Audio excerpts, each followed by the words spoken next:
Hey, good morning. Stuck in traffic with Wolf Gorlick. A couple minutes on information security. My daughter and I, we go for a lot of walks at night, and as the weather here slowly turns to autumn, it kind of gets you in a philosophical mood. So on Friday, we were walking around, and we were arguing about Aristotle.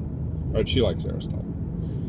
I'm like, yeah, but Aristotle, he made a bunch of errors, like how many teeth do you have? How many ribs do you have? All sorts of errors in natural history. She's like, yeah, but he was a librarian, he was a philosopher. I'm like, yeah, I agree with all that, and he started a modern thought, but my concern was, you would think about something, and then you would think about what he thought about, and then you would think about what he thought about, what he thought about, and then you would think about what he thought about, what he thought about, what he thought about, and then he'd make decisions 3-4 degrees separated from reality. Never gut check those. And that was always my concern about Aristotle. Very qualitative, not very quantitative.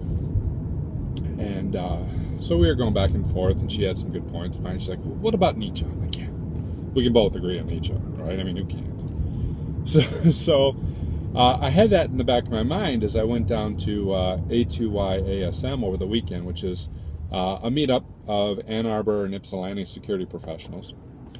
And there was this talk, and the talk was about network diagrams. And the problem that is faced by network diagram is that you've thought about your design, you put it in place, and now there's an incident, right? Now there's been a breach, there's been a compromise, whatever it may be.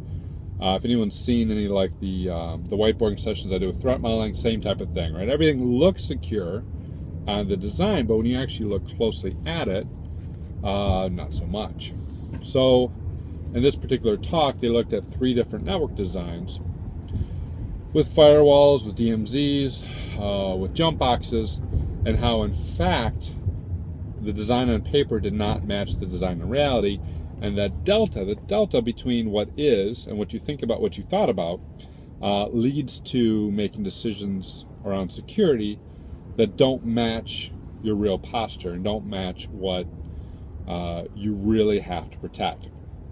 And I think that's so vital, be it a network diagram or whatever, that we recognize a lot of our security is built on assumptions and then test those assumptions. And better yet, once we've made that realization, automate that, right? So if you say, my security posture is based on having a DMZ, and in this DMZ, I have sensitive and risky servers.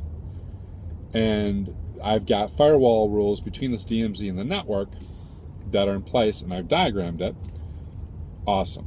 I recognize that I've got an assumption that these rules are working, and now I'm going to test it. Now, that could be a manual test, a pen test, a red team, what have you.